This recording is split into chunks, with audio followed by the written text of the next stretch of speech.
My sister burst out laughing in front of the entire family. How does it feel being useless? Sister, I looked her in the eye and said, never felt better since I finally quit paying your bills. Her smile vanished. The table fell silent. My parents froze, then yelled, what bills? Why? You know those perfect, sparkling moments. The ones you think will be cherished memories, but instead, they shatter everything you thought was real. For me, it happened on Christmas Eve, in the warm glow of my childhood home, when my own sister, Belle, looked me dead in the eye and sneered, how does it feel to be useless, sister? And for once, I didn't break. What the hell happened next? Let me tell you. I just pulled into Mom and Dad's driveway. The Midwest cold was nipping at my nose, but their house was a beacon. Every window a warm, yellow square against the darkening evening. Dad, ever the meticulous one, had strung the Christmas lights along the porch with quiet precision. Snow crunched under my boots as I stepped out of the car, and the smell of pine and baked ham, that unmistakable scent of home, drifted from the door, even before I reached it. I was carrying a simple cake, nothing fancy, just something I'd made by hand the night before, after work. It felt honest, unshy, right. Inside, the house hummed with the usual holiday chaos. Laughter, plates clinking, someone teasing someone about burnt rolls. Mom's voice, warm and bustling, floated from the kitchen, telling everyone to wash their hands and not touch the gravy. The Christmas tree in the living room blinked softly, its decades-old ornaments catching the light. As I stood there, brushing snow off my coat, I felt that familiar, desperate tug. Please, I thought. Just this year, let it be normal. Let us all just eat, without anything breaking. Then I heard her laugh. Belle. Loud, confident, the kind that demanded attention without effort. Of course, she was already there, holding caught at the head of the table beside Dad. Legs crossed, sweater perfectly pressed, hair immaculate. She was mid-story, hands gesturing, about traffic and some important client. Everyone was listening, captivated. She looked exactly like the perfect daughter our family was so proud of, put together, unbothered, utterly fine star. I stepped fully into the dining room, setting my plain, parchment-wrapped cake on the counter. No star logo, no plastic dome, just flour on the edges and the faint scent of vanilla. I saw it happen in real time. Belle's eyes flicked to the cake, just for a fraction of a second, but it was enough. Something shifted behind her smile. Then she leaned back in her chair, still smiling, still performing, and her voice cut easily across the room. How does it feel to be useless, sister? The room didn't stop immediately. There was a weird, half-second lag, where laughter lingered, where someone might have thought it was a joke, where a fork scraped against a plate. Then, it all just stalled, like a record skipping, or a breath catching. But this time something was different. I felt it before I thought it. My chest went quiet. My hands, which used to tremble, were still. It was like a switch flipped inside me.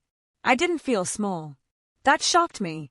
For years, moments like that would send my stomach plummeting, my face burning, my mouth opening to offer an apology I didn't know. But not this time. This time, my body went still. Calm. It felt unfamiliar, yet incredibly steady. I looked at Belle. Really looked at her. I saw the tightness around her eyes, the way her smile was a mask, waiting for the expected reaction. And you know what's wild?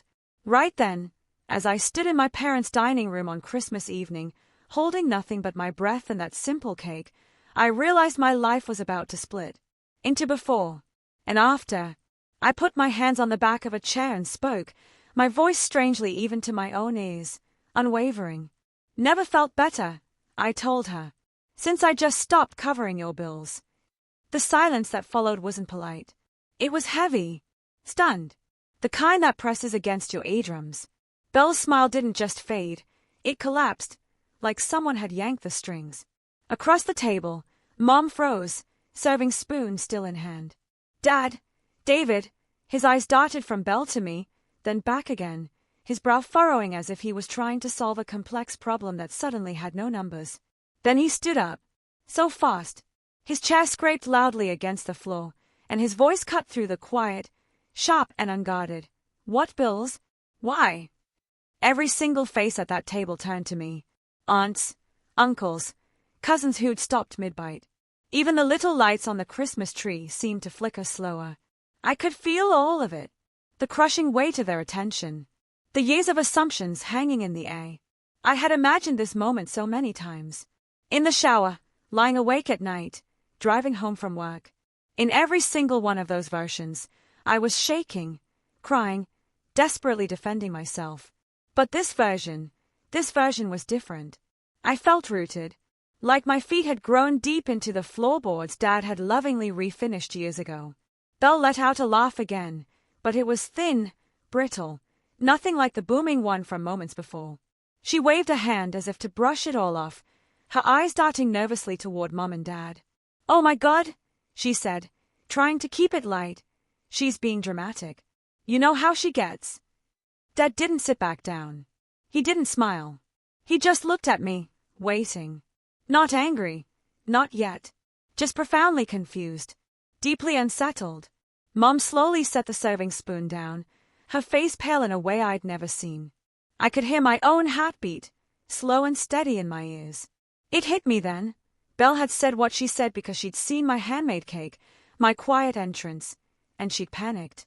Because that small, simple cake threatened the carefully crafted story she told everyone, that she was fine, everything was under control, that she was still the one everyone leaned on. I hadn't planned to say anything. Not tonight. Not like this. But when she laughed at me, when she called me useless in front of everyone, something inside me just refused to bend anymore. The comforting smell of ham and cinnamon filled the space between us. Snow tapped softly against the windows. Somewhere in the house, a timer beeped. Forgotten. No one moved to turn it off. "Ryan," Dad said again, his voice strained. "What bills are you talking about?" I opened my mouth to answer, acutely aware that whatever came next would change everything star. That there was no putting the cake back in the car. No rewinding the night. Every eye stayed on me, waiting. I looked at Dad, and for a beat, my throat just wouldn't work. Not because I was scared, no. But because my mind flashed through every version of Belle my parents had ever loved, every version I had ever believed in. And I realized just how incredibly hard it was going to be to pull that image off the wall in front of everyone and expose what was truly hiding behind it. If you had asked anyone in our family who was the steady one, the successful one, the kid who had it all figured out, they would have said Belle, without even thinking twice. She was 38 now, the oldest. The first grandchild Mom and Dad could proudly brag about. Belle was the reason Mom kept a stack of glossy Christmas cards with family photos right by the phone, tapping them like proof whenever she talked to her friends. "My oldest is in marketing," she'd say, that proud lift in her voice, like she was announcing she'd nailed motherhood. Belle dressed like her life was a continuous board meeting, even for a casual lunch. Clean lines, neat hair, nails always perfect. She had this way of walking into a room that made heads turn, not because she demanded it, but because she simply expected it. When she landed her first big job, Mom threw a dinner. Dad, David, grilled steaks, even though it was still chilly outside, because he always believed you celebrated success with hard work, good food, and showing up star.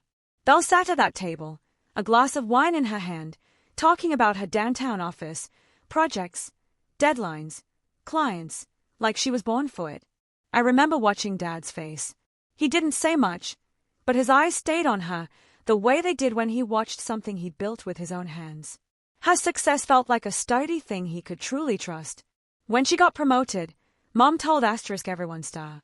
When Belle traveled for work, Mom posted the photos she was sent, acting like she'd taken them herself. When Belle bought nicer furniture, Mom talked about it like our entire family had collectively moved up in the world. Belle became the story our parents wanted to tell. She was proof that hard work paid off. Proof that our family was doing just fine. And, to be fair, Belle did work hard. I won't pretend she didn't. She was sharp, organized, quick with words. She could charm the right person and quietly shut down the wrong one without ever raising her voice. If there was a problem, She could look you in the eye and make it sound like you were both on the same side, even when you absolutely weren't. That kind of skill gets you far in an office. It also, I learned, gets you far in a family. I was different. Not worse, just different. I was 32. The quiet one. The one who took the steady route. I worked as a project coordinator in healthcare administration, which is a fancy way of saying I kept a lot of moving parts from crashing into each other. I made schedules, chased approvals, smoothed over misunderstandings, handled the endless details so other people could actually do their jobs. Nobody claps for that kind of work. They just notice when you stop doing it. In our family, that was my role too. I didn't cause trouble. I didn't ask for much. I brought what I could, and I made sure things stayed calm. When Mom got stressed, I listened. When Dad got quiet, I didn't press him.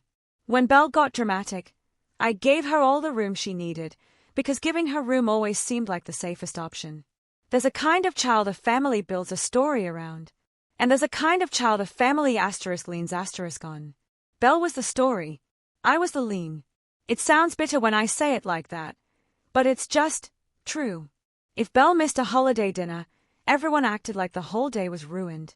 If I missed, Mom would sigh and say she understood. And then she'd ask me to bring the rolls later. Belle could be late, and it would become a funny story. I could be late, and it would become a worried question. Are you okay? Is work too much? Why are you so tired? Even my successes felt like background noise compared to hers. When I got my job at the healthcare network, Dad just said, "Good for you." When Belle got a new title, he'd ask questions. Real questions. What does that mean? How big is your team? What's your next step? Dad isn't cruel. He's just built a certain way. He respects visible progress. He respects something you can point to. And Belle gave him something you could point to. That's why this moment at the table felt so utterly impossible. My parents didn't know who they were looking at anymore.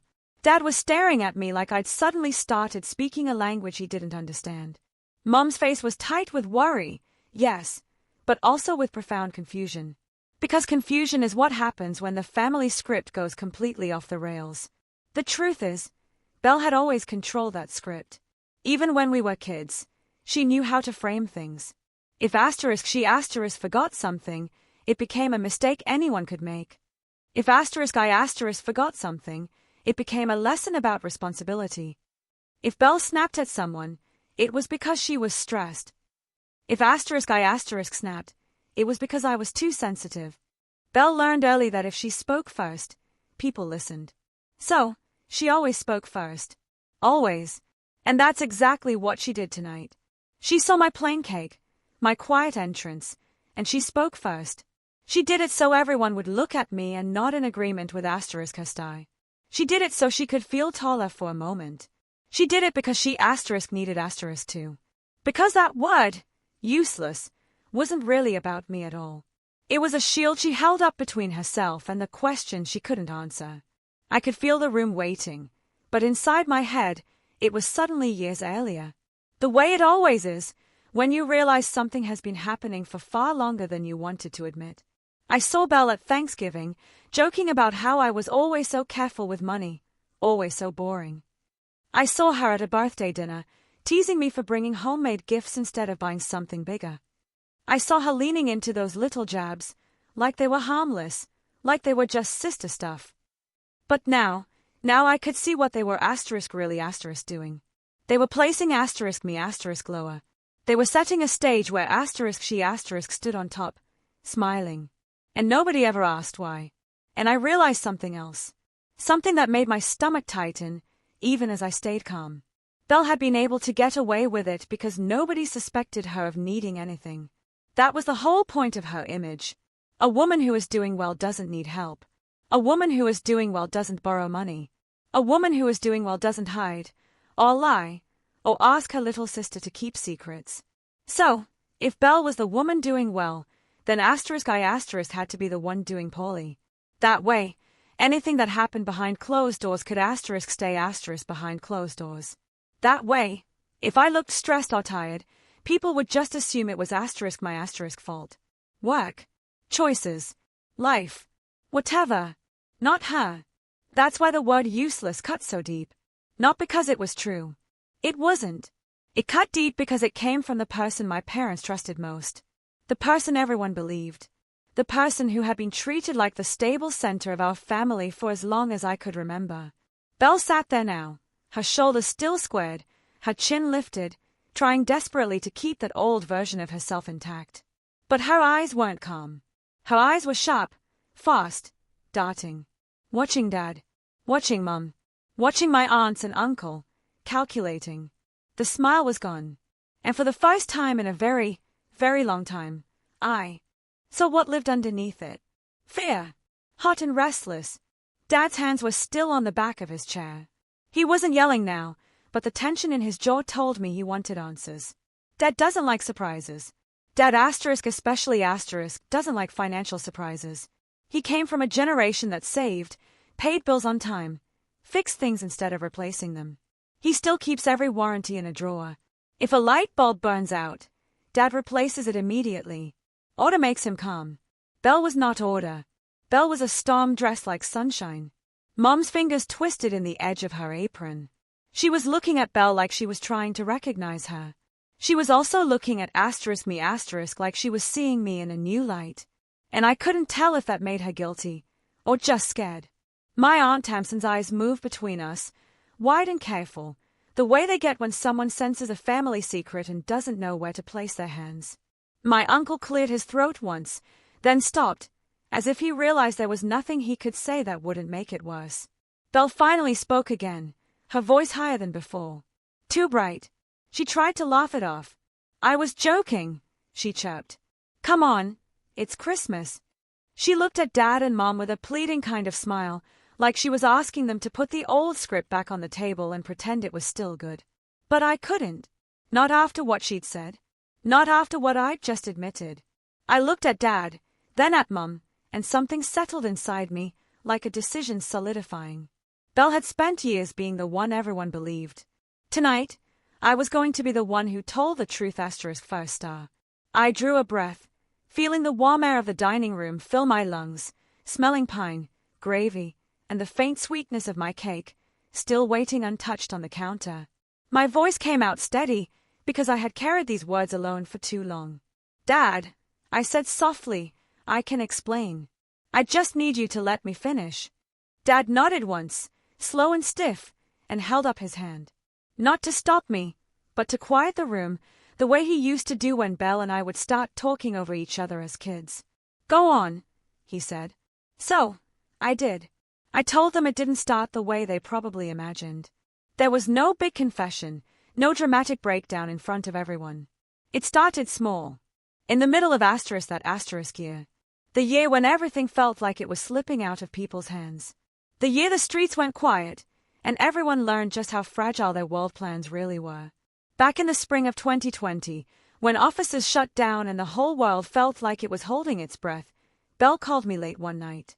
I remember it clearly because I'd just finished washing the dishes in my apartment, standing at the sink, staring out at an empty parking lot. My phone lit up with her name, and for a second, I hesitated. Belle didn't usually call late. Calls with her were scheduled, purposeful.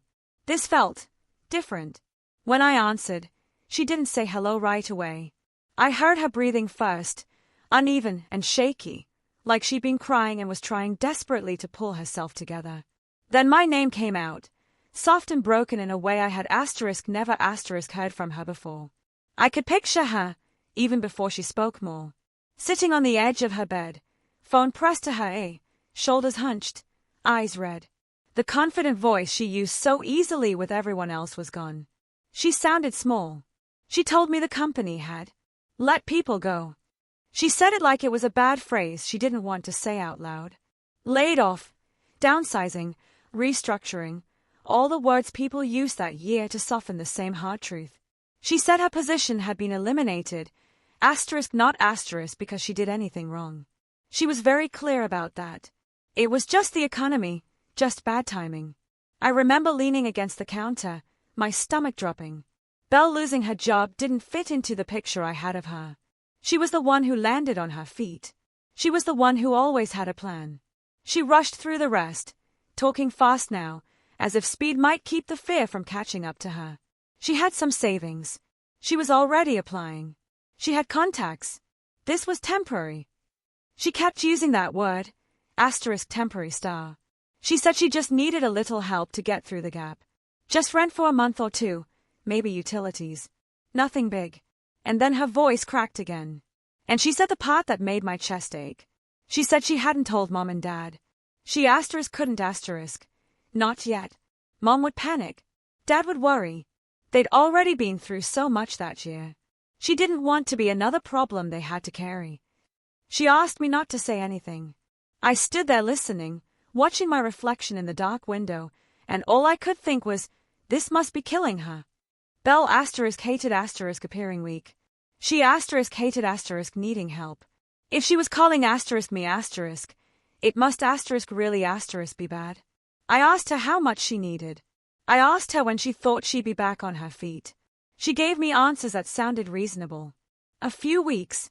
A couple of months at most. She said she had interviews lined up. She said she was embarrassed even to ask. I told her I would help. I didn't hesitate. I didn't ask for proof or details. She was my sister. She had always been the one ahead of me. If she said she was stumbling, I believed her.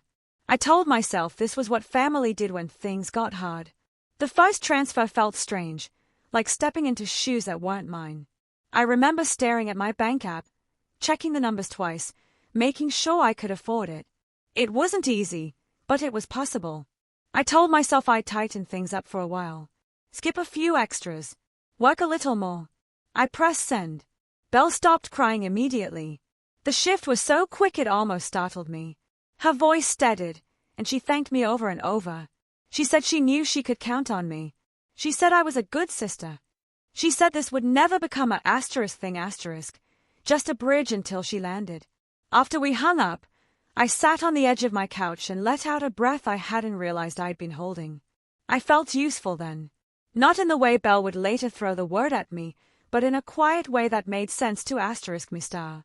I was helping someone I loved. I was doing something concrete, in a year full of things no one could fix. The weeks that followed were strange for everyone.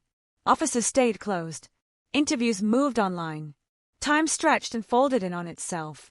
Belle would text me updates every now and then, a promising conversation, a company that froze hiring at the last minute. Each message came with reassurance. She was close. She just needed a little more time. I didn't tell Mom or Dad. Not because I thought they'd be angry, but because I believed her when she said she wanted to tell them herself, once things were settled. I didn't want to take that from her. I didn't want to make her feel smaller than she already did. I kept working. Healthcare administration didn't slow down during that time. If anything, it sped up. Long days, constant changes, new rules every week. I was exhausted. But I told myself it was temporary, too. Everything was temporary then. Or at least, that's what we all told ourselves to keep going. When Belle called again, a month later, she sounded calmer. Not happy, but composed. She said she was still looking. She said the market was rough, but she had savings. She was being careful. She asked if I could help with one more payment. Just one more. I said yes. I didn't feel manipulated. I didn't feel used. I felt needed star. And in a family where I had always been the background, that feeling carried a quiet power. Sometimes she would apologize before asking. Sometimes she wouldn't. Sometimes she'd talk about how frustrating it was to be home all day, how she felt invisible without her job. I listened. I nodded. Even though she couldn't see me, I told her it would get better. I meant it. Looking back now, I can see how carefully she framed everything. How she always reminded me this was temporary. How she always emphasized that she would pay me back. How she always circled back to how ashamed she felt. Shame is a powerful thing. It makes people protect it. It made protect her star. At the time, none of it felt wrong. It felt like standing under someone else's roof during a storm, holding it up until the weather passed. I believe the storm would pass. That's the part one want them to understand. Standing there at the Christmas table, every eye still on me. I didn't step into this blind. I stepped into it trusting the version of Belle we all believed in. I thought I was helping my sister stand back up. That belief carried me for a while. It made the extra hours feel like something noble instead of something draining. It made every transfer feel like a temporary patch instead of the start of a pattern. And for the first couple of months, it really did look like a bridge. Belle kept saying she was close. She kept saying interviews were happening. She kept saying she hated asking. Then the requests started changing shape. At first, it was just rent. And then it was, could you cover the electric bill this month, too? She said she had to keep the lights on because she was doing interviews from home and couldn't risk a shut-off. The way she said it made it sound like I would be letting her future collapse if I said no. I covered it. I told myself it was practical. It was just electricity. It wasn't forever. A couple of weeks later, she texted and asked if I could send a little extra for the internet. She said the connection in her apartment was spotty and she needed to upgrade her plan to stay competitive. She wrote it like a business problem, like she was still the marketing manager who could turn anything into a strategy. I sent it. She replied with a string of thank you messages that made my chest loosen, like we were still sisters, like I was helping. Then there was the credit card. She called, and her voice was tight, controlled, like she was trying desperately to keep emotion from spilling out. She said she had a card payment due and she had miscalculated. She said it would hurt her credit if she missed it, and she couldn't afford to mess up her credit right now, not with landlords and jobs. I remember sitting at my kitchen table, laptop open, bills spread out in front of me, and feeling something shift. Not yet suspicion, but a wait star. Like the bridge was getting longer. I asked how much. She told me.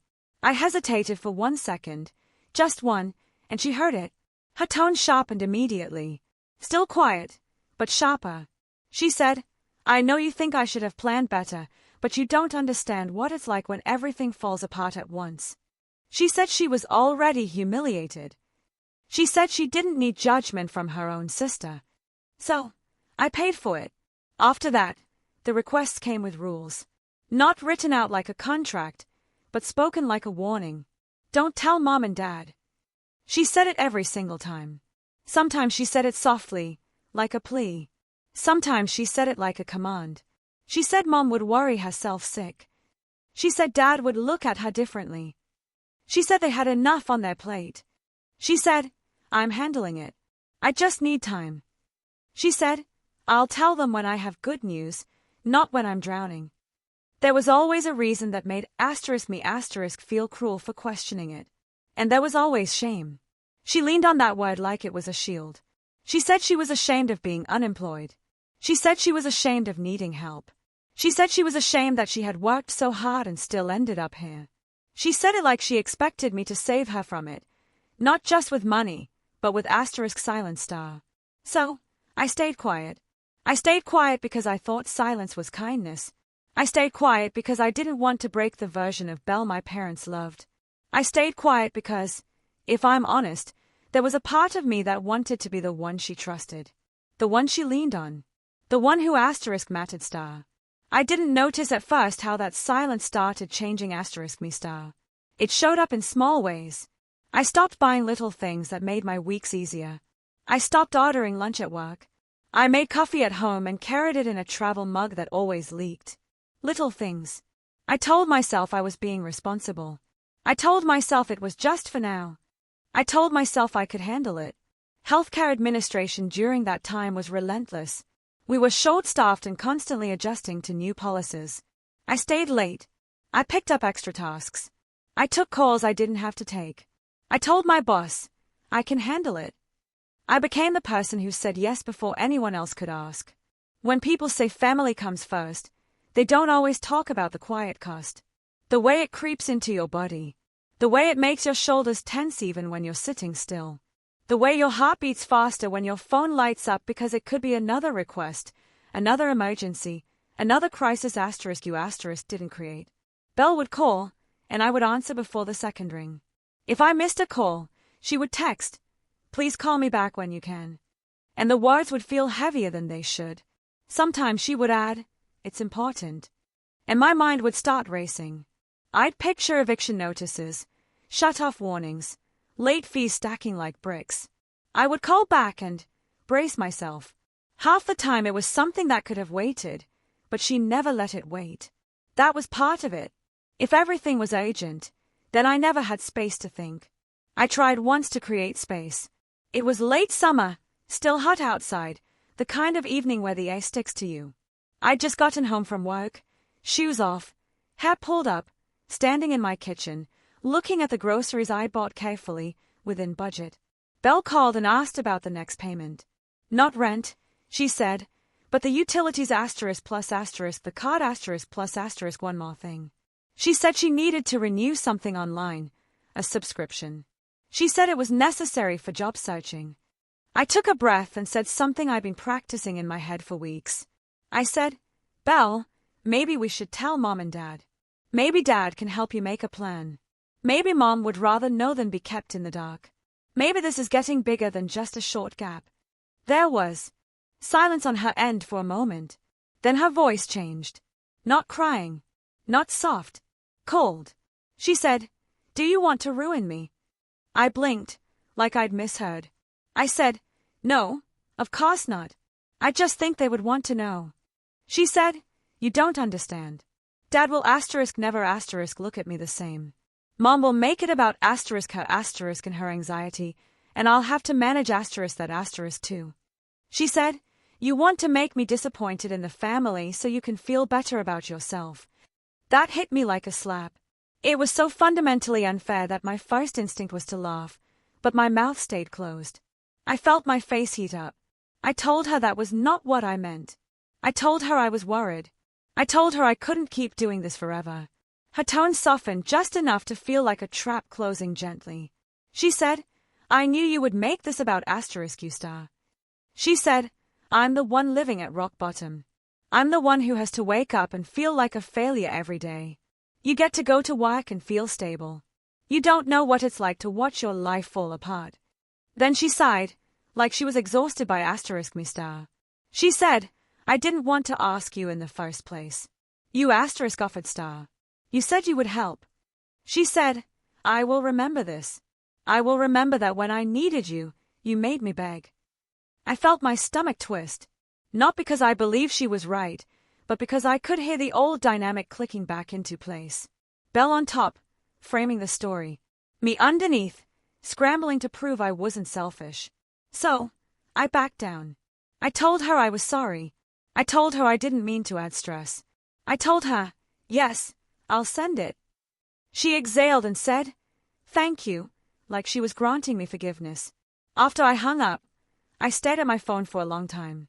My hands were shaking a little. And that was when I realized something that scared me more than the money. I realized I was afraid of her disappointment, afraid of her anger, afraid of being cast as a bad sister. That's not normal. Not when you're both grown women. Not when you're just trying to be honest. I started noticing how Belle talked about secrecy, like it was love, like keeping her secret was proof I cared. She would say things like, you're the only one I can trust. And it would feel like a compliment. Then she would say, don't tell anyone. And it would feel like a responsibility. Sometimes she would call, and her voice would be gentle again, almost sweet. She would ask how I was doing. She would mention something funny she saw online. She would tell me she missed the old days. Then, right when I felt my guard lower, she would slide in the ask, can you cover this? Too? Just this one. You know, I would do it for you. I wanted to believe that last part. I wanted to believe she would do it for me. But a small, stubborn part of me kept whispering that she never had. Not really. Not when it mattered. Belle was good at being present when it made her look good. She was not good at being present when it was messy. I told myself that thought was petty. I pushed it down. I pushed down a lot. I pushed down the resentment when I saw her post photos online, smiling on a patio, even if the drink in her hand was just lemonade. I pushed down the confusion when she talked about ordering takeout like it was normal, even though she told me she was barely surviving. I pushed down the little sting when she made jokes about my careful spending, about how I was always so serious. She would laugh and say, you worry too much. And I would look at my bank account and swallow the truth. There is a very specific kind of loneliness that comes from carrying a secret that isn't yours. It isolates you from everyone in the room. You sit at family dinners and smile, and you know something the others don't. You watch your parents laugh and relax, and you know they wouldn't be relaxed if they knew. You become the keeper of a reality nobody asked you to hold. I kept it because Belle made it sound like I was protecting them star. Protecting Mom's nerves. Protecting Dad's pride. Protecting the holiday peace. The way she said it, it almost sounded noble. But the longer it went on, the less noble it felt. It started feeling like a trap that tightened every time I tried to pull away. By the time the first year had passed, I wasn't counting months anymore. I was counting payments. I could tell you exactly when her rent was due, when the utility bills hit, when the card payment was posted. My life started orbiting her calendar. And through it all, Belle kept wearing her confidence like armor. Even on the phone, even in tears, she never let herself sound too weak for too long. She always swung back to control. She always reminded me that telling anyone would be a betrayal. She always found a way to make my help feel like my obligation. I told myself it would end when she found a job. I told myself it would end when the world settled down. I told myself it would end because it had too. That's what I told myself. And standing there at the Christmas table, watching Dad's face as he waited for my explanation, I realized just how long I had been telling myself that. And how much of my life I had rearranged around the desperate hope that my sister would eventually stand up on her own. I took another breath. I could feel the whole room holding theirs with me. But before I could explain what the money had become I had to explain how I found out it was no longer going where I thought it was going. For a long time, I believed every dollar I sent was keeping a roof over Belle's head and the lights on in her apartment. I pictured rent checks, utility balances, boring adult expenses that added up, but made sense. That picture is what allowed me to keep pressing send even when my own chest felt tight. The first crack in that picture came quietly. Not with a fight or a confession, but with a notification. It was a random afternoon, sometime in the middle of another long workday. I was eating lunch at my desk, scrolling through my phone the way people do when they need a mental break. Belle had posted something. Not a photo of herself, not a quote, but a screenshot. It flashed across my screen for less than a second before my brain registered what it was. Numbers. Charts. Green and red lines climbing and falling sharply. I stayed at it longer than I meant to. She had captioned it with something vague about learning and staying disciplined. Nothing that outright said money, nothing that would alarm anyone who didn't know what they were looking at. But I **** no. And I felt my stomach drop. That night, when she called asking about the next transfer, I asked her about it. I tried to sound casual. I asked what that chart was. She laughed, quick and dismissive. She said it was just investing. She said she'd been teaching herself some things while she had time. Forex, crypto, stuff like that. She said it was smart to diversify. She said everyone was doing it. Her confidence was immediate, practiced. The same tone she used when she talked about campaigns and strategies back when she still had her job. She made it sound responsible, progressive, almost impressive. I asked if she was putting a lot of money into it. She said, no, just a little. I'm careful.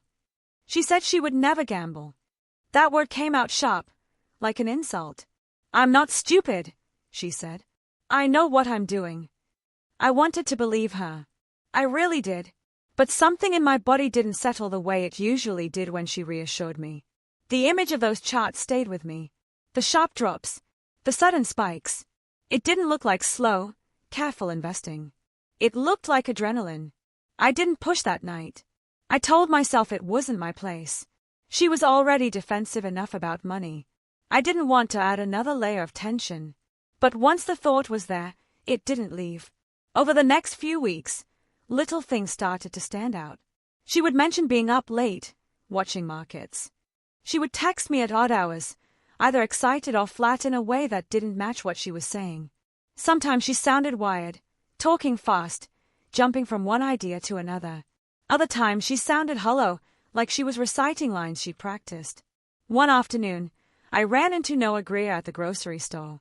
Noah was an old family friend, someone who had known us since we were kids.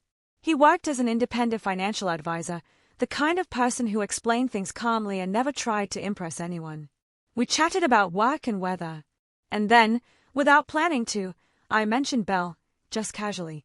I said she was between jobs and had been talking about trading online. Noah's expression changed immediately. Not alarmed, but serious. He asked what kind of trading. When I said Forex and crypto, he nodded slowly. He didn't say it was evil or reckless. He said something quieter, something that stuck.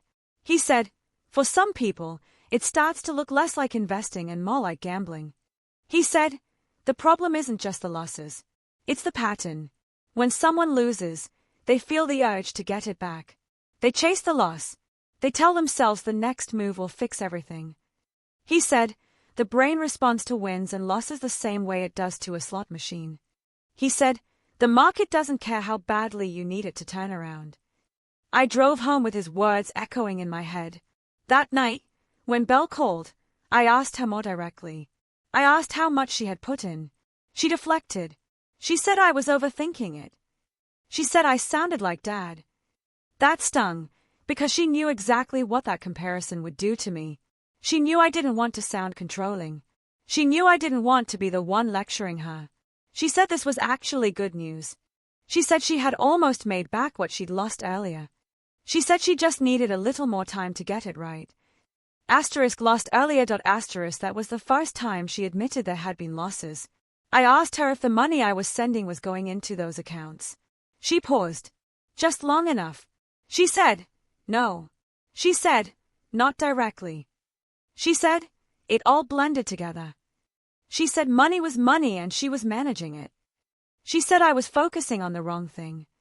That was the moment Faye entered the room. Not panic. Not anger. But fear.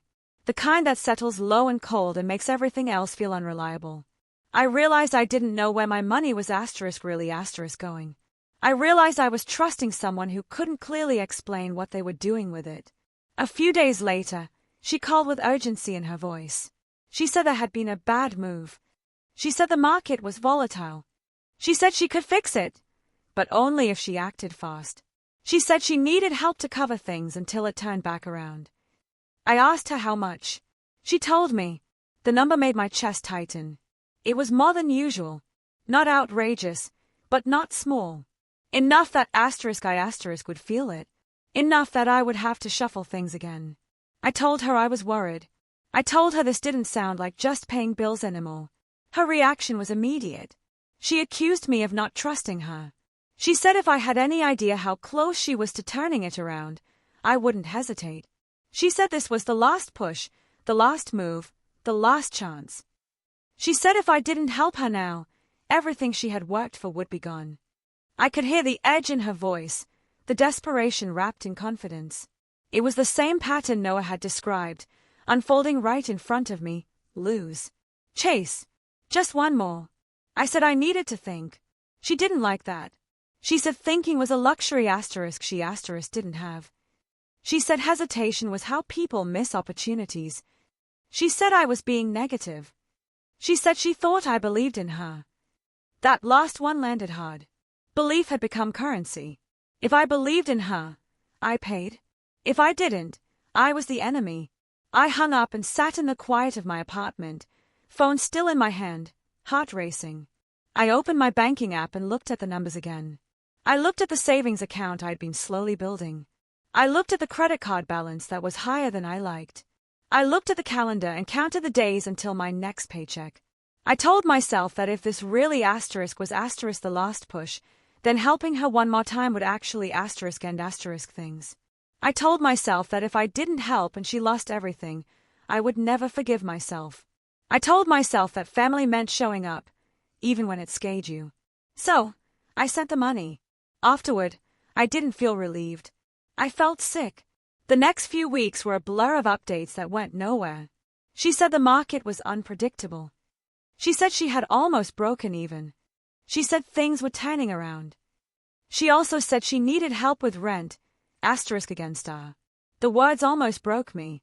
That was when the truth finally settled into place. Heavy. Undeniable.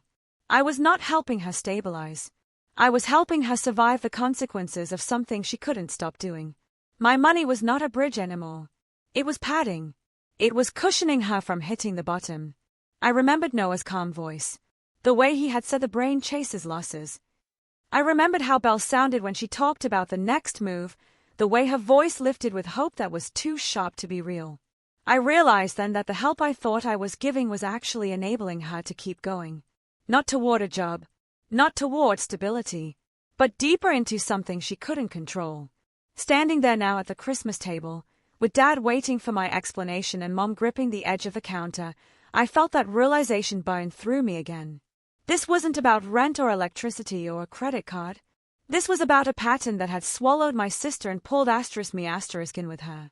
And the worst part was knowing that I had kept feeding it because I believed I was saving her. I swallowed and drew in another steady breath, knowing the next part would be even harder to say out loud. Because once I realized my money wasn't saving Belle, it was hiding her. I started looking for answers the way I do at work. I stopped trusting feelings and started following patterns. I started asking myself questions that made my stomach twist. If she was using my money to plug holes, how many holes were there? If she was asking me to keep it a secret, who else was she asking? I didn't find out in one dramatic moment. I found out the way people usually find out family secrets, in pieces, through small slips and accidental hints. It started with a phone call from my Aunt Tamsin. She's Mom's sister. Practical, no nonsense, the kind of woman who always has paper towels in her purse and never lets anyone leave her house hungry. She called me one afternoon and asked how I was doing. Her voice had that careful softness people use when they want to say something, but don't want to make it worse. I told her I was fine. That was my automatic answer. Fine meant I was still standing. She paused, and then asked, almost casually, if Belle was doing okay. I said she was between jobs and trying to figure things out. Tamsin made a small sound, like she was weighing her words. Then she said, Belle asked me for money last month. Just a little. She said it was for rent. She asked me not to mention it to anyone because she didn't want Mom and Dad to worry. My whole body went cold. Not because Belle had asked for help, but because she had repeated the exact same line. The same script. The same request for silence. I tried to keep my voice steady. I asked Tamsin how much. She told me. And it wasn't a huge amount, but it was enough to matter. Enough to mean this wasn't a one-time favor. Enough to mean Belle was building a web. I asked Tamsin if she had told anyone else. Tamsin said no. She said she felt uncomfortable, but Belle had sounded so embarrassed, so desperate. She said she didn't want to cause drama. She said she figured Belle would tell Mom and Dad when things got better. Tamsin said she didn't want to take that choice away from her. I thanked her for telling me. My voice sounded far away to my own ears. When I hung up, I sat on the edge of my couch and stared at the wall for a long time. That was the moment I understood that my silence was not protecting Belle. It was protecting whatever Belle was doing. After that, I started noticing everything. A cousin mentioned that Belle had been stressed lately and had asked about short-term loans. An uncle made a joke about how everyone needed a bailout these days, and I laughed like it was funny, even though my hands were sweating. Mom told me in passing that Belle had been calling more often, sounding tired. Mom said she was worried, but Belle always insisted she was fine. Fine. That word again. I called Belle and asked her directly if she had borrowed money from Aunt Tamsin. She didn't deny it. She didn't even sound surprised that I knew. She sounded annoyed, like I had violated some unspoken agreement. She said, yes, but it wasn't a big deal. She said Tamsin offered. She said it was just temporary. She said I shouldn't be calling around about it like some kind of detective. I told her I wasn't calling around. I told her Tamsin called me because she felt uneasy. Belle snapped that Tamsin was dramatic. She said people always overreact when money is involved. She said I was making her feel worse when she was already struggling. Then she lowered her voice and said the words she always said, the ones that tightened around my throat like a rope. Don't tell Mom and Dad. Please. I'm begging you. I asked her why she was begging me when she should have been talking to them. She said, because they wouldn't understand. She said Dad would judge her. She said Mom would worry herself sick. She said she could handle it if everyone would just stay out of it. Stay out of it. As if it had nothing to do with me, as if I hadn't been carrying it for years. At that point, I told her I needed honesty if I was going to keep helping. She agreed, for about a week. Then something else happened. Something that made my skin crawl with a kind of dread I had never felt before. It was a Sunday afternoon when I drove out to Mom and Dad's house to help Dad with something in the garage. Dad likes doing things himself, but he's also the kind of man who pretends he doesn't need help until he does. He had texted me that morning, simple and direct. Come by if you have time. I need a second set of hands. When I got there, Dad was in the garage, surrounded by tools and holiday storage bins. The radio was playing softly, and he had his sleeves rolled up. Mom was inside making soup, the kind of soup that always tastes like safety. I helped Dad move a heavy box, and then Dad wiped his hands on a rag and asked me how work was going. I told him it was busy. He nodded, like he expected that. Then he said something that stopped me cold. He said, "Belle asked me about my retirement account last week." My stomach dropped so fast I felt dizzy. I tried to sound casual, like it was nothing. I asked what she wanted to know. Dad frowned. He said she was asking questions about penalties and withdrawals. He said she was talking fast, like she had a lot on her mind. Dad said he told her not to touch retirement money unless it was an emergency. Dad said she told him it was an emergency, but she didn't explain. I heard the blood rushing in my ears. I forced myself to breathe. I asked Dad if he had given her any money. Dad hesitated. That hesitation told me everything before he even said a word. He looked away just slightly, toward the shelves. Then he admitted he had helped her. "Not a lot," he said quickly. "Just a bit." He said she promised she would pay it back when she got on her feet. He said she asked him not to mention it to Mom because Mom would worry. I felt my knees go weak. I gripped the edge of the workbench to steady myself. "Dad," I said, and my voice sounded strange, tight, like it was coming from someone else. "How long has this been going on?" Dad frowned again. He said it was recent. He said she asked once a few months ago, and then again more recently. Dad said he thought he was just helping her through a rough patch. Dad said he didn't think it was a big situation. I could barely hear him over my own thoughts, because it was a big situation. It was bigger than I had even allowed myself to name. If Belle had reached into Dad's retirement money, it meant she was desperate in a way that scared even her star. It also meant she was willing to break lines that should not be crossed. Their retirement money isn't a casual loan. It isn't a quick fix. It's the future Dad had spent decades building with careful choices and early mornings and saying no to things he wanted because he believed in security. I asked Dad how much. He told me, and it was enough that my throat tightened. Enough that I knew it was not just a little. Dad watched my face, and his expression changed.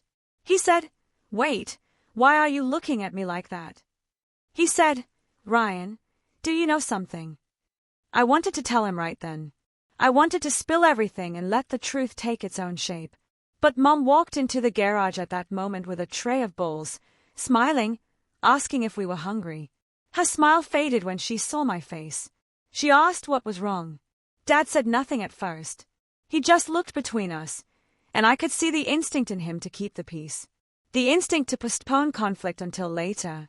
The instinct that had probably let Belle operate for so long. I lied. Not fully, but enough. I told Mom I was just tired. I told her work was a lot. I told her I was fine. There was that word again. Fine like a blanket thrown over something burning. That night, after I went home, I sat at my kitchen table with my laptop open and my phone in my hand. I stared at the call log. I stared at Belle's name. I didn't call her right away. I needed to make sure I wasn't imagining things. I needed to make sure I wasn't reacting to fear. So, I started gathering facts. I pulled out my bank statements and scrolled back, month by month. I made a list of every transfer. I wrote down dates. I wrote down the amounts. I compared them to messages from Belle, to the days she called crying, to the days she acted like it was no big deal. I highlighted patterns. I circled words she used over and over. Temporary. Just this once. Don't tell Mom and Dad. I did the same thing people do when they're trying to prove to themselves that what they've lived is asterisk real star. I collected evidence. Not for court. Not for revenge. For asterisk sanity star. Once I saw it on paper, I couldn't unsee it. It wasn't a rough patch. It was a system. Belle would borrow from one person to cover what she owed another. She would pull from me, then from Aunt Tamsin, then from Dad, and then she would call me again. She kept each person separate, each secret isolated, so no one could see the full picture. And I realized something that made me feel both relieved and sick at the same time. I wasn't the only one, but I was the one she leaned on the longest, the deepest, the one she used as her foundation while she kept her image polished for everyone else. That realization didn't make me feel better. It made me feel raw. Because it meant all those nights I thought I was saving my sister, she was building a ladder out of my money and climbing back onto her pedestal. It meant she could sit at a Christmas table years later and call me useless without flinching, because she had trained herself to believe her own story. The next time Belle asked me for money, I didn't answer immediately. I let the phone ring. I watched it light up, and I felt something new rise in me. Not guilt, not panic, asterisk anger star. And it felt clean. When I finally called her back, I asked her one question. I asked her how many people she had borrowed from. She got quiet. Then she laughed. That thin, brittle laugh she uses when she feels cornered. She said, "Why are you asking that?" She said, "You're acting like I'm some criminal." I told her I knew about Aunt Tamsin. I told her I knew about Dad. Her voice snapped sharp. She said, "You had no right to talk to Dad." She said, "You're trying to turn them against me." She said, "You're jealous." She said, "You always hated that I was the one they were proud of." My hands shook, but my voice stayed steady. I told her this was not about pride. I told her this was about asterisk truth star. She said the thing she always said when she was losing control. She said, "Don't tell Mom. Don't tell Dad. You will ruin everything." And that was the moment I understood exactly what everything meant to her. Everything was not our family. Everything was asterisk her image star. After that call, I opened a folder on my computer and named it for what it was. I started saving screenshots. I started saving bank statements. I started writing a timeline in plain language. Month by month, payment by payment, request by request. I didn't do it because I wanted to punish her. I did it because I could feel myself slipping into that old fog where I questioned my own reality. I did it because I knew if I didn't anchor the truth somewhere solid, Belle would rewrite it, and I would end up apologizing for something asterisk she asterisk had done.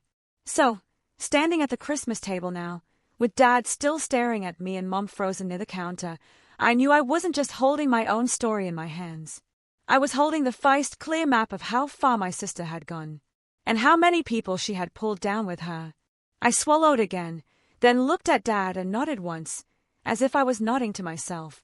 "I have receipts," I said quietly, "and I can show you all of it." But the truth was, the decision to stop didn't begin at that Christmas table. It began weeks earlier, on an ordinary weekday that almost cost me my job. I had been running on fumes for months by then, sleeping lightly, waking up already tired, checking my phone first thing in the morning, not for messages from friends or news, but to see if Belle had texted. My body had learned to brace itself before my mind even caught up. Work had not slowed down. If anything, it demanded asterisk more asterisk from me. New procedures, constant meetings, deadlines stacked on top of each other.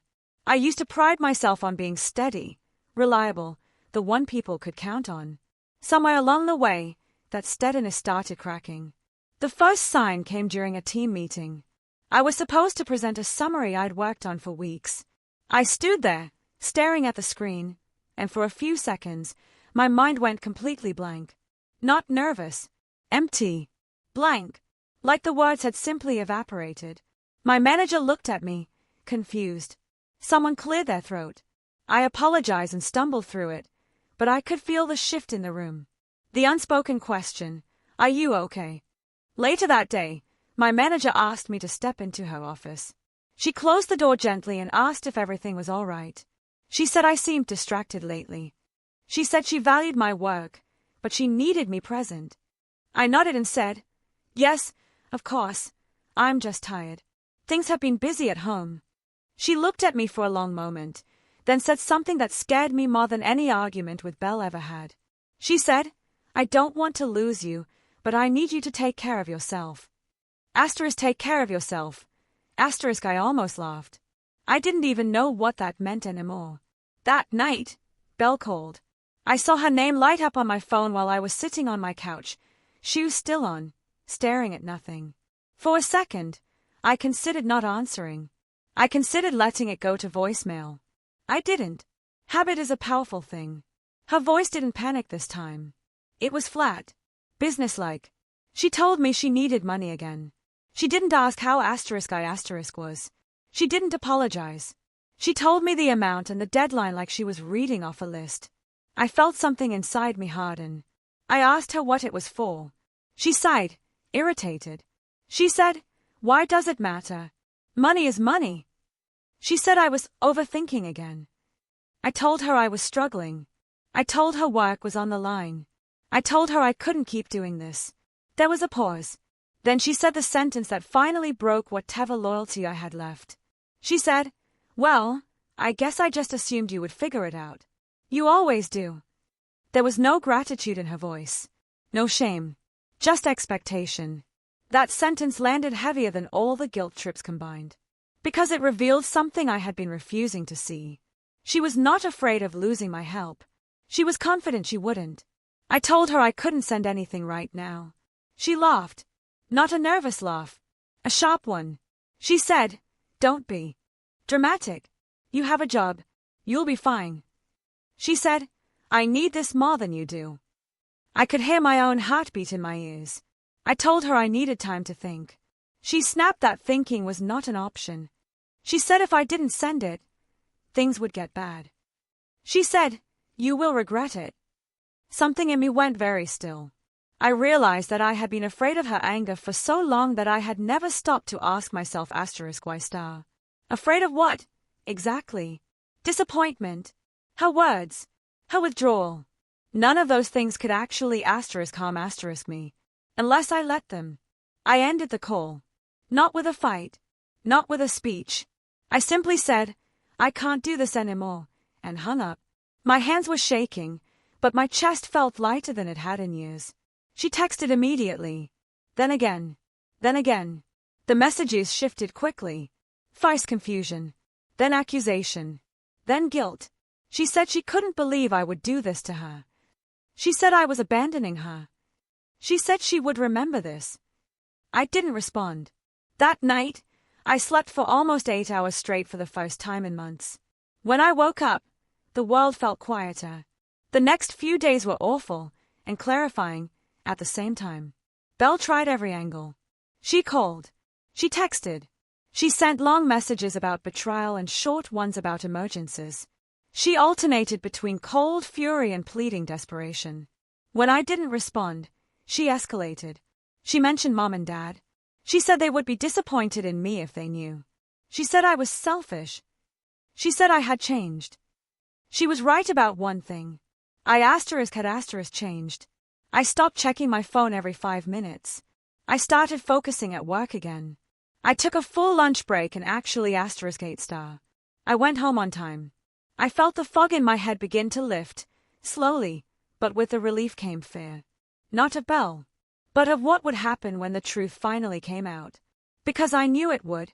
Secrets like that never stay buried. They rot. They leak. That's when I started preparing. Not for revenge. Not to expose her publicly. For protection star. I organized everything. Bank statements. Amounts.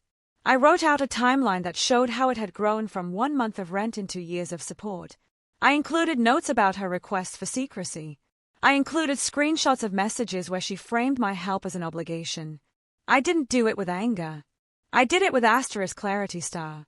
I told myself that if anyone ever asked me why I stopped, I wouldn't have to scramble for words. I wouldn't have to rely on a memory that could be twisted. I would have the truth, plain and unembellished. As Christmas approached, the tension thickened. Belle stopped calling me directly and started acting normal in the family group chat. She sent cheerful messages. She joked. She posted pictures online that made it look like she was doing just fine. I knew what that meant. She was shoring up her image, getting ahead of the story. When Mom called to confirm plans for Christmas dinner, I felt a knot form in my stomach. I knew I couldn't keep pretending. I also knew I couldn't force the truth out in a private conversation where Belle could just rewrite it later. I didn't plan a confrontation. I didn't rehearse speeches. I just knew that when we were all in the same room, something would give star. On the drive to Mom and Dad's house that night, with a handmade cake on the passenger seat and the folder of documents in my bag, I felt strangely calm. Like someone who has already crossed the hardest line. I didn't know exactly what would happen. But I knew this Christmas dinner was going to be the moment everything Belle had built on silence finally met the light. And once it did, there would be no going back. The light was already there, warm and bright in Mom and Dad's dining room, bouncing off the polished wood table and the crystal dish Mom only brought out on holidays. It made the whole scene look almost too pretty for what was happening. A twinkling tree in the corner, candles on the sideboard, plates lined up like a postcard. And in the middle of it all, Dad standing with his chair pushed back. Mom frozen near the counter, her face turned toward me like I was the one who had shattered something sacred. Dad's voice was still hanging in the air. What bills? Why? Belle sat very still, hands folded too neatly in her lap, like she could hold herself together by sheer force. Her eyes were fixed on me, sharp and warning. But I didn't look away. I had lived too long under that look. I reached into my bag slowly. I didn't want to move fast. I didn't want anyone to think this was a stunt, or that I was enjoying it. I pulled out a plain folder, the kind you buy in a pack at the office supply store, and placed it on the table in front of Dad. The sound of it landing was small, but in that room, it felt deafening. Dad looked down at it like it might bite him. Mom's hand pressed against the counter, and Tamsin's mouth parted slightly, as if she wanted to speak but couldn't find a safe way in. My uncle shifted in his chair. Someone's fork clinked against a plate. Forgotten. I kept my voice calm, on purpose. Not cold, just steady.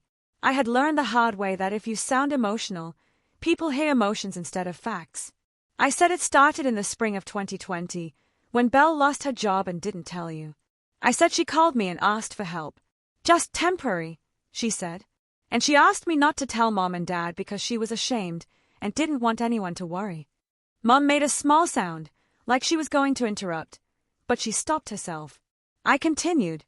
I said I helped because I believed her. I said it started with rent, then electric, then the internet, then credit cards. I said the requests didn't stop when a month passed. They became a habit. Dad's face tightened. He didn't blink.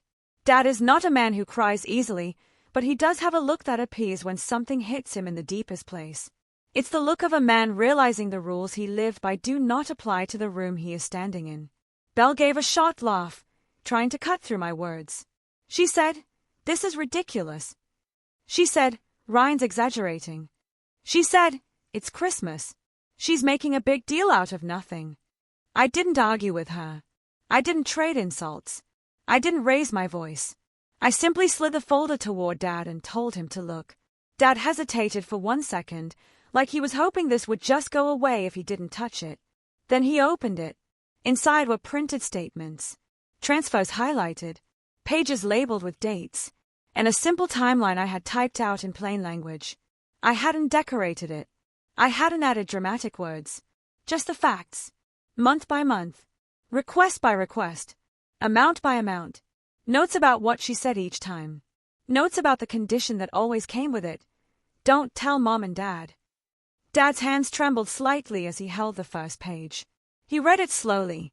The room stayed silent, except for the faint hum of the heater and the distant sound of Christmas music from the living room. Mom leaned forward, her eyes scanning the pages from her spot by the counter. She didn't touch anything yet, but her face changed as she recognized the pattern. You can always tell when Mom is counting in her head. Her lips pressed together, and her eyes narrow. She was counting.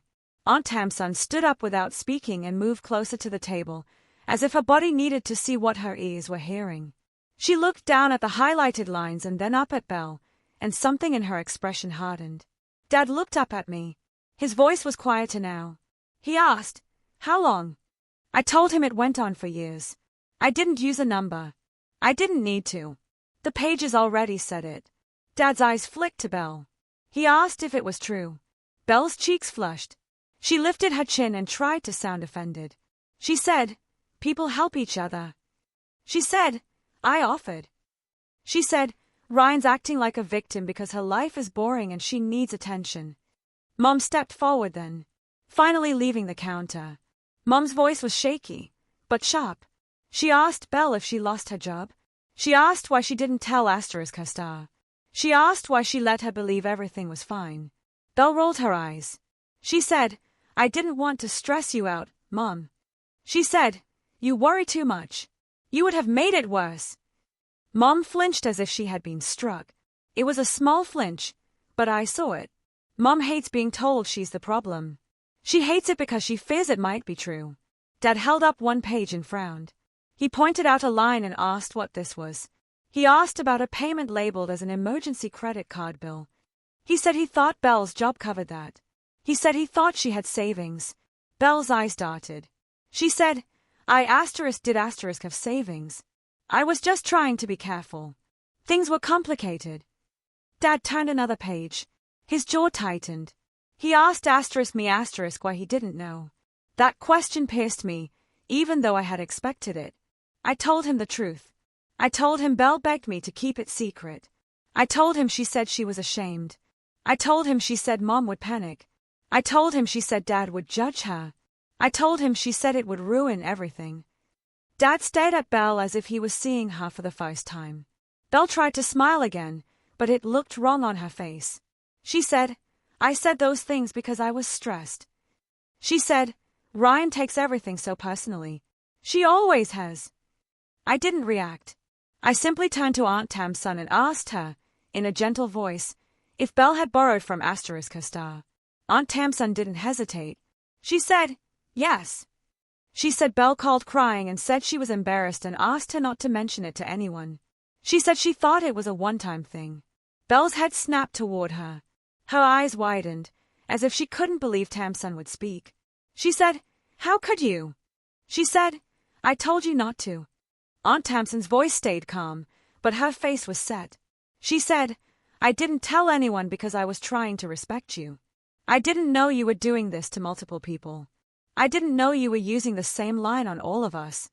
A murmur moved through the room, low and unsettled. One of my cousins, Kelsey, shifted and asked quietly if that was why Belle had texted her last year. She said Belle asked if she could borrow money and promised it would be paid back soon. She said she didn't do it, but she remembered the message because it felt off. Another cousin cleared his throat and admitted Belle had asked him too. He said he sent a little because he thought it was temporary. He said she told him not to say anything because she didn't want to look like a mess. The words kept coming out, in pieces, like a puzzle assembling itself in the air. Each person realizing they weren't the only one. Each person realizing the secrecy wasn't about protecting the family. It was about keeping us from comparing notes. Mom's hand went to her mouth. She looked from face to face like she was watching the floor drop away beneath her. Dad lowered his gaze to the papers again, scanning faster now, as if his mind was finally allowing him to see what his heart didn't want to accept. Belle's voice rose. She said, "You're all ganging up on me." She said, "You don't understand what it's like to lose everything." She said, "You think you're so perfect." No one answered her right away. The silence did it for us. It was the kind of silence that says, "You have used up the room's patience." Dad turned another page. His hand stopped. He froze. I saw it before he spoke. His eyes locked on a section I had been avoiding even in my own mind. A note about a conversation in the garage. A withdrawal. A loan. Money that was not supposed to be touched. Dad's voice was low and strange, like it hurt him to force the words out. He asked about retirement money. Mom's head jerked up. She looked at Dad, confused. She asked what he meant. She said, "What retirement money?" Dad didn't look at her at first. He kept staring at Belle. He asked Belle if she had taken money from their retirement. Belle's face went pale for a second. Then she recovered fast. She said, "Taken is a strong word." She said, "Dad offered." She said it was just a loan. She said she was going to pay it back. Mum's eyes went wide. Mum stepped closer to the table so quickly her chair scraped. She asked Dad if it was true. She asked if he had given Belle money from retirement. Dad's mouth tightened. He didn't like admitting he had been fooled. Dad hates looking careless. But he nodded. Mum's hand flew to her chest. Her eyes filled immediately. Not dramatic tears, but the kind that appeared when something deeply held is threatened. Retirement was not just money to Mum. It was safety. It was the future.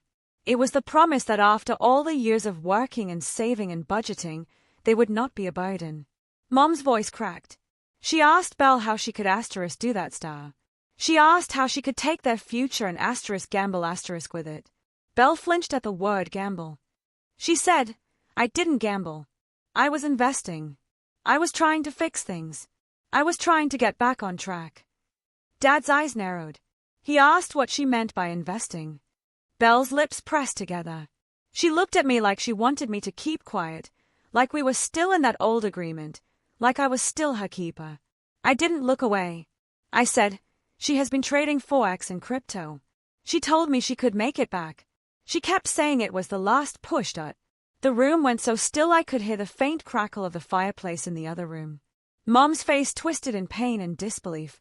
She whispered to Belle, please tell me you did not. Belle's eyes flashed with anger. She said, you're making me sound like some addict. She said, you're all acting like I'm evil. She said, I was desperate. Dad's voice hardened. He asked how much she lost. Belle didn't answer. Dad asked again, louder this time. He demanded a number. Belle's mouth opened, closed. Her throat moved as she swallowed. She still didn't answer. That silence was an answer all by itself. Mom's legs seemed to give slightly. She grabbed the back of a chair to steady herself. I stepped toward her instinctively, but she shook her head as if she needed space.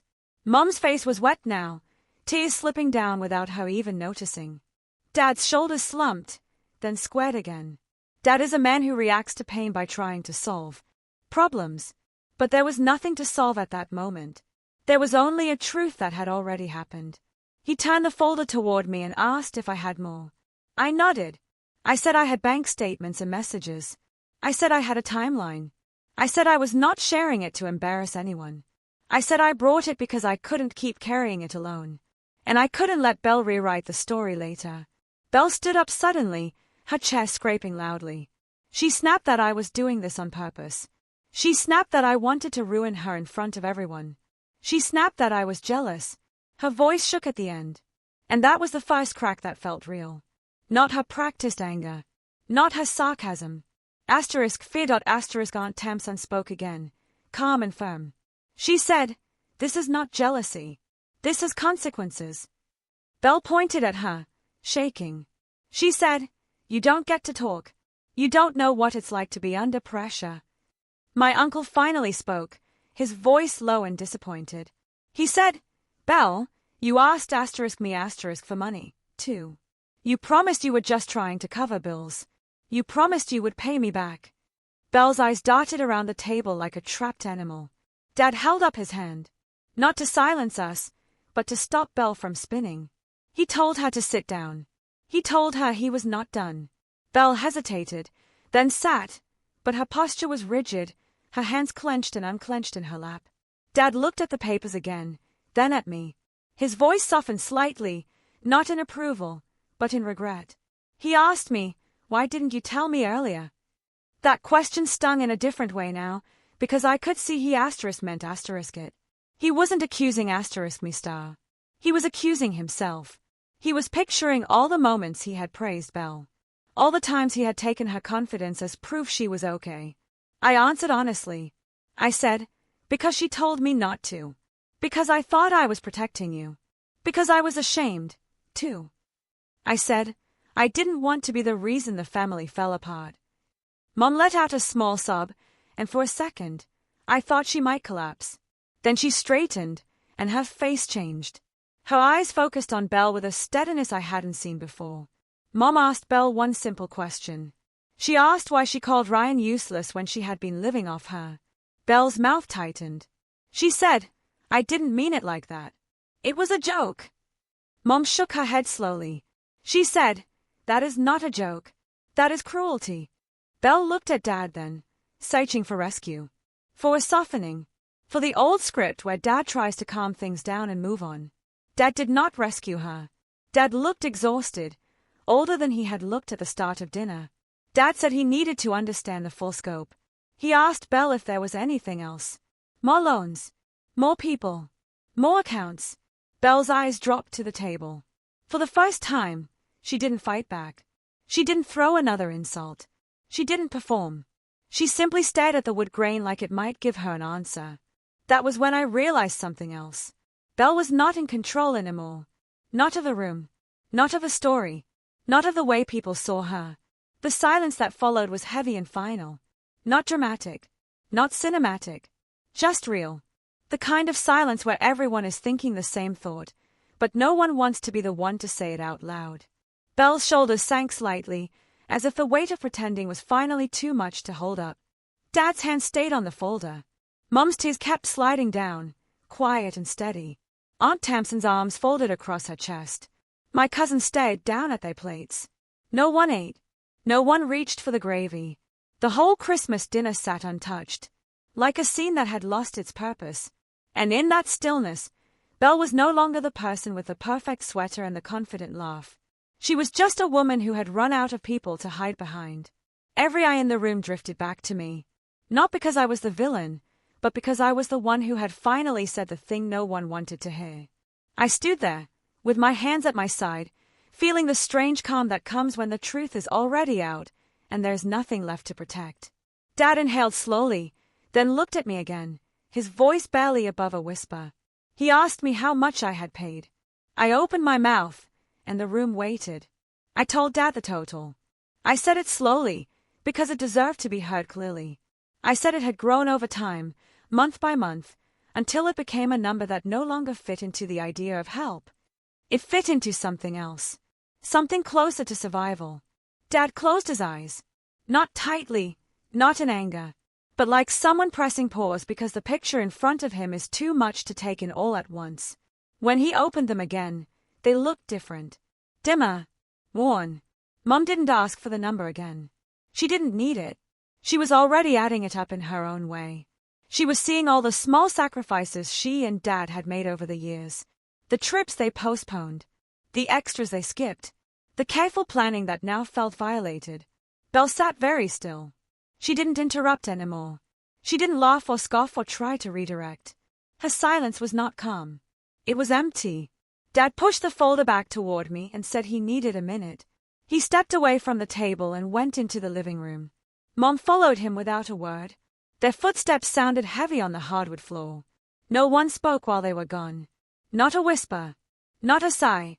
It was as if the room itself understood that whatever came next would not be reversible. When Dad came back, he didn't sit down. He stood at the head of the table, one hand resting on the chair, like he might need it to stay upright. He looked at Belle and said he was disappointed. Not angry. Not yelling. Disappointed star. He said it the way parents do when something breaks that cannot be fixed with time or excuses. He said he could not help her anymore. He said he would not lend her money, cover bills, or protect her from consequences. He said he needed distance. He said he didn't want to see her for a while. Mom nodded beside him. Mom's voice was quiet, but firm. She said she loved her daughter, but she couldn't be a part of this anymore. She said she was done being lied to. She said she needed space to process what had happened. She said she didn't trust Belle right now. Belle finally reacted. She stood up abruptly, knocking her chair back. She said, "You cannot just cut me off. You're my parents. You're supposed to help me." Dad shook his head. He said, "Help is not the same as enabling." He said he wished he had learned that sooner. Mom wiped her face and said she hoped Belle would get real help. She said she hoped she would talk to someone. She said she couldn't watch this anymore. Belle looked around the table, searching for an ally. Aunt Tamsin didn't meet her eyes. My cousins stared down at their plates. My uncle sighed and shook his head. No one stepped in. That was the moment Belle realized there would be no rescue. She grabbed her coat and stomped toward the door. She said we would all regret this. She said we would see how cruel we were when she disappeared. She slammed the door hard enough to rattle the windows, The tree lights blinked quietly in the corner. Christmas music kept playing in the other room, cheerful and absurd. No one chased her. That night ended without dessert, without gifts, without closure. People hugged awkwardly and left early. The house felt hollow when it was finally just Mom, Dad, and me. Dad sat at the table long after everyone else had gone, staring at the wood grain like he was trying to memorize it. Mom cleaned dishes that had barely been used, her movements slow and methodical. I stayed until everything was done. I didn't know what else to do. The days that followed were quiet in a way that felt unfamiliar. Belle didn't call. Not me. Not Mom. Not Dad. The family group chat went silent. I later learned that she had tried. She had reached out to a cousin first, then an uncle. The answers were polite, but firm. No one sent money. No one offered to smooth things over. Without our help, the reality she had been avoiding came fast. She lost her apartment within weeks. Not dramatically. Not with an eviction notice taped to the door. But with a quiet decision she could no longer postpone. She moved into a small room in a shared house across town. The kind of place you rent when options are limited and privacy is a luxury. She still didn't stop trading. I know that because she texted me once, late at night, a few weeks after Christmas. She didn't ask for money. She sent a message about how close she was to turning things around. She said she just needed one good move. She said the market was about to shift. I didn't respond. Without our money cushioning her, the losses hit harder. She burned through what little she had left. She took a job waiting tables at a diner near the highway. Long hours.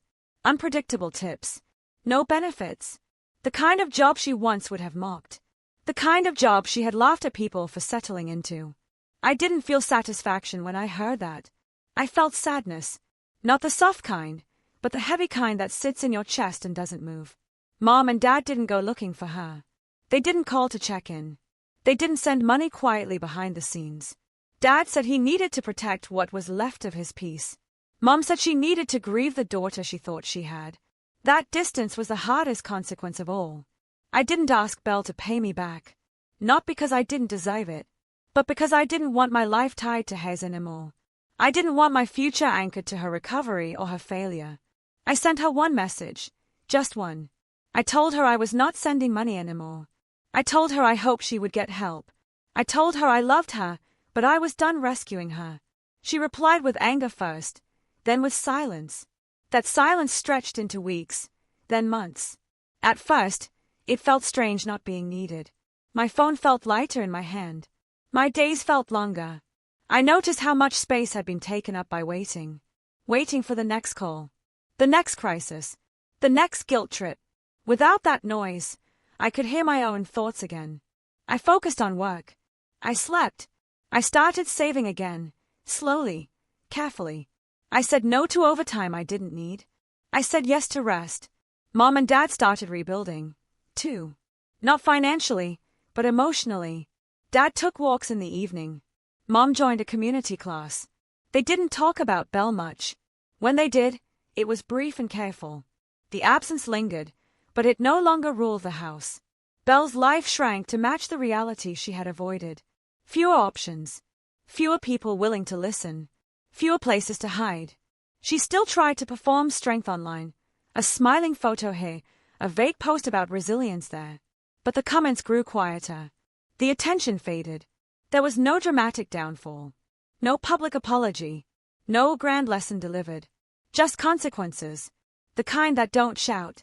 The kind that settle in and stay. I learned something during that time that no amount of arguing could have taught me. Karma doesn't need revenge. It doesn't need spectacle. Sometimes it just needs people to stop interfering. By stepping back, I let Belle meet herself without a buffer. Without my money softening the impact. Without my silence protecting her image.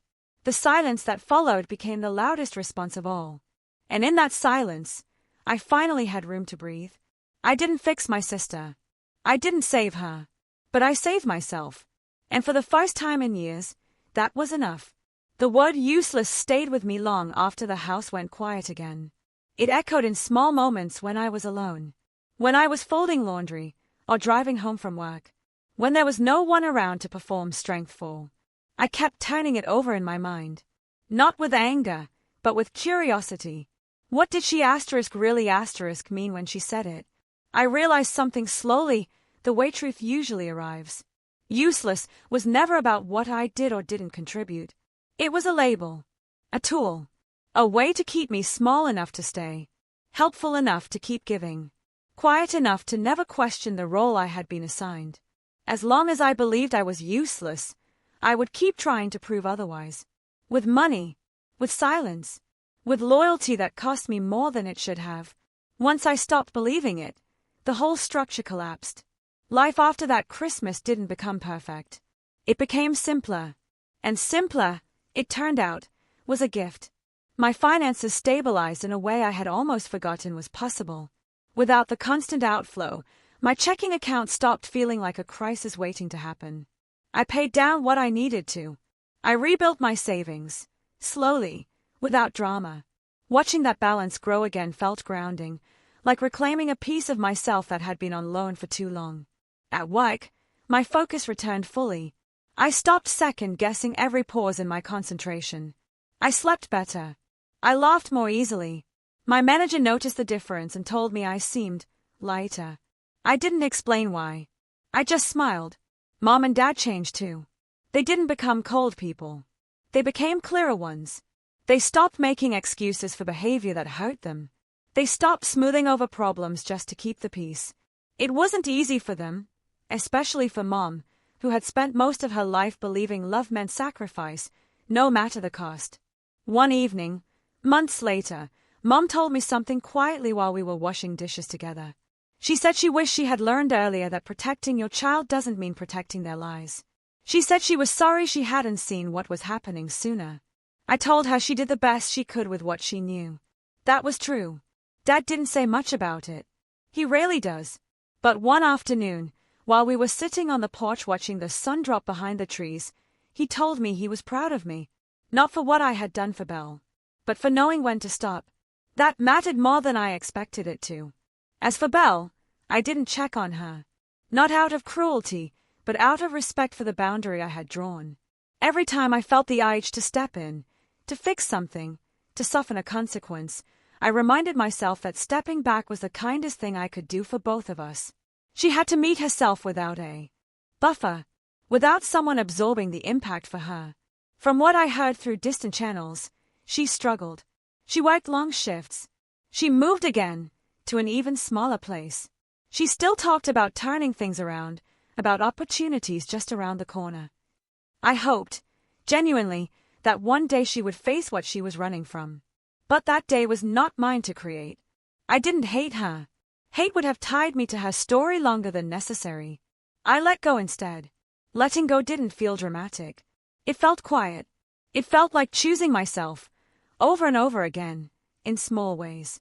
Saying no without explaining. Declining calls that felt unsafe.